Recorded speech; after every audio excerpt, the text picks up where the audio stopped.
What's going on YouTube? I'm Paddy and this is Paddy Plays. Today we're going to be looking at video games that have a little bit of controversy about them. And some games that have gone particularly too far. Now it's no secret that there's been many controversial titles in the past and even in modern day. I'm talking about things like Mortal Kombat, Manhunt, Call of Duty, and a particular game we're going to be talking about today is Ready or Not. Now if you like this type of content, please make sure you hit that subscribe button and hit that notification bell so you know when my next video comes out. So without further ado, let's get straight into the video. Ready or Not has sparked a whirlwind of controversy and excitement in the gaming community, offering a hyper-realistic SWAT simulation that plunges players into intense, high-stakes scenarios developed over several years and finally released on Steam in December 2023. The game promises an immersive and adrenaline-filled experience delivering on the tactical demand of modern law enforcement. At its core, Ready or Not is a first-person shooter that doesn't shy away from the complexities and challenges faced by SWAT units. It thrusts players into a world where split decisions can mean the difference between life and death. The level of detail in its design, from the environments to the tactical gear, contributes to its realism, amplifying the immersive nature of the game. One of the standout features is the ability to play with friends online or take charge solo as the commander of a SWAT team. The latter allows players to orchestrate operations by controlling their team through keystroke actions, adding a strategic layer to the gameplay. Whether you prefer the camaraderie of teamwork or the solitary command role, Ready or Not caters to diverse playstyles. However, the game's depiction of police tactics and the use of force has sparked debates around its portrayal of real-world situations. Some praise its commitment to realism, arguing that it provides insight into the challenges faced by law enforcement. On the other hand, critics express concerns about the glorification of violence and the potential for the game to desensitize players to the gravity of police interventions. However, the game's intense nature might not be suitable for all audiences, especially given its realistic portrayal of violence and high-stakes scenarios. It demands a certain level of maturity and sensitivity from players, as it doesn't shy away from the harsh realities of some of the atrocities that happen around the world. And of course, I'm talking about the school shooting mission.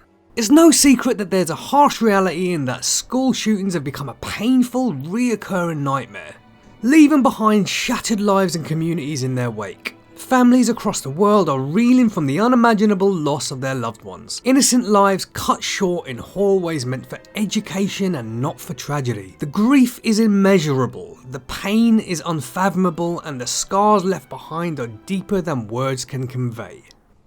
I'll tell you what's crazy, is this to just emphasise my point. At the time that I'm recording this bit of the video, literally on my phone I've just got a notification saying, breaking news, Prague school shooting, police say there were dead and injured people seen at the scene. Yeah, you couldn't make this shit up, could you?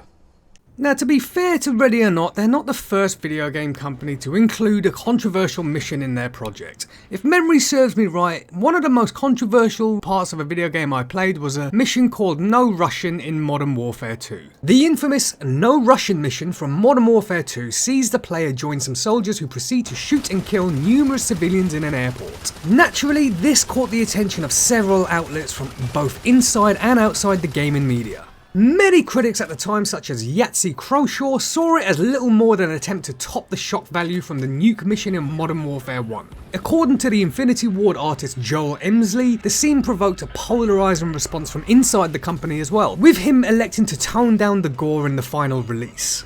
One aspect of the No Russian mission, which is overseen by many players at the time, are the small intricate details placed in this mission to give that extra little bit of shock value. For example, did you know that if you approach the baby changing facilities in the airport, you'll hear this?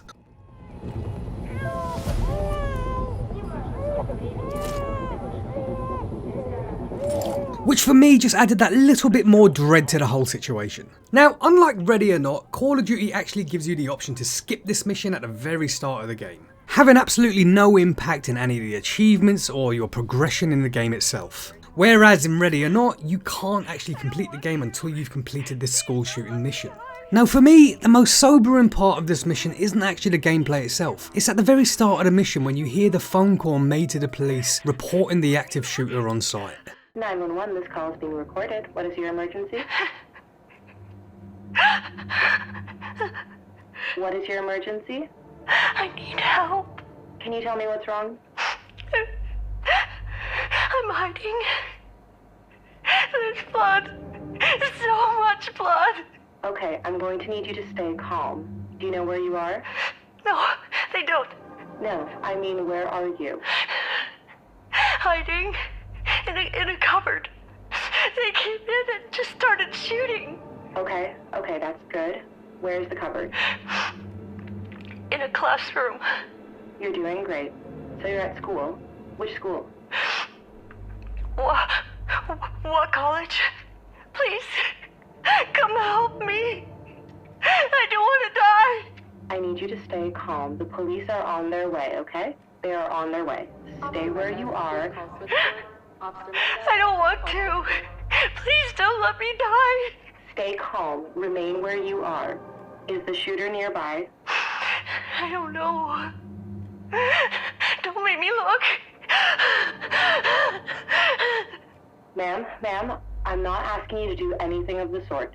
Stay where you are. Oh, God. Ma'am?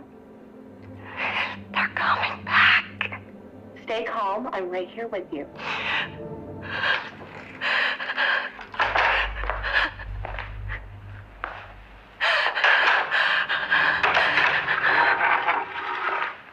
Hail Mary, full of grace, the Lord is with thee. No, please, no!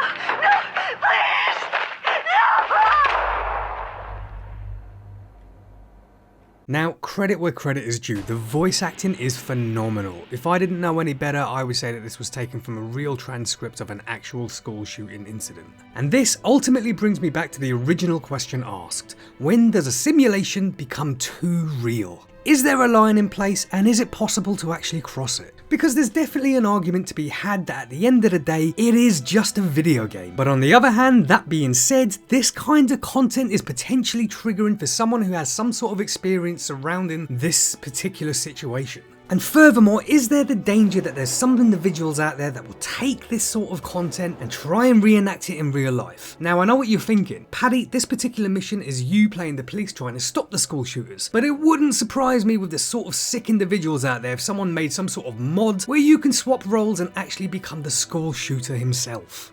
But this conversation can very easily get caught up on semantics. Now, it would seem that it's not just a target audience that may have a bit of an issue with this type of content, as the Ready or Not development team's former publishers, Team 17, publishers of hit titles such as Overcooked, Golf with Your Friends, and also the team behind the development of Hell Let Loose, inexplicably pulled out of publishing Ready or Not without giving any clear reasons to why. But many believe it's to do with this controversial Reddit post, where one player begs the question, should Ready or Not have a school shooting mission in the campaign? Where the developer of Ready or Not hit back with the answer, and I quote, "You better believe it's gonna." Now, the answer from the developer no longer exists on the Reddit post, as they deleted their account shortly after making it. But I did manage to find another comment on the post quoting the original answer, which also shows that the developer that made the comment deleted their account shortly after doing so. Considering the comment was made on the 19th of December 2021, following by its deletion the very next day alongside losing Team 17 as a publisher, and a statement put out on Twitter from Ready or Not developers stating, "Void Interactive and Team 17 have mutually agreed that Team 17 will no longer publish Ready or Not. We are confident that this is the right path for the future of Ready or Not, and we thank Team 17 for their partnership and wish them the great success with their spectrum of games." Void Interactive then came out the very next day with a long statement addressing the controversy surrounding the school shooting mission. One paragraph particularly stands out to me as it directly addresses what could possibly be the comment made on Reddit. "We are dedicated to promoting a level of authenticity and realism in our video game. That carries with it difficult subject matter. We understand that this requires a certain responsibility to our fans and community, yes, but also to those who have been impacted by the traumatic events law enforcement all too often responds to. Rest assured, our aim is to handle all of Ready or Not's content with the level and weight of respect that it warrants. We have recently had to remind certain team members of the required care in discussing the material now and on an ongoing basis." So in my opinion, it's pretty safe to say that the reasoning behind Team 17 dropping Ready or Not is down to this controversial map. And I can't say that I'm 100% against their decision. In a world where you're one tweet away from being cancelled into oblivion, publishers and developers alike need to be very careful about the kind of discussions and content that they're pushing out to their audience. That being said, has Ready or Not pushed this type of content out to bring awareness to this type of situation, or is it literally just to get a bit of shock value? And that brings us to the end of the video. A lot of hard questions to be answered there. Do you think that Ready or Not pushed the boundaries just a little bit too much and they actually have crossed the line? Or do you think that in the spirit of game development they actually haven't done anything wrong? Were Team 17 right for dropping them as being their main publishers? Or do you think they might have been a little bit oversensitive? Let me know all your thoughts in the comment section down below. And remember, if you like this type of comment and you want to see more, hit that subscribe button and that notification bell. And I look forward to seeing you in the next video. Right, I've been Paddy. This has been Paddy Plays. Until next time, you guys stay safe.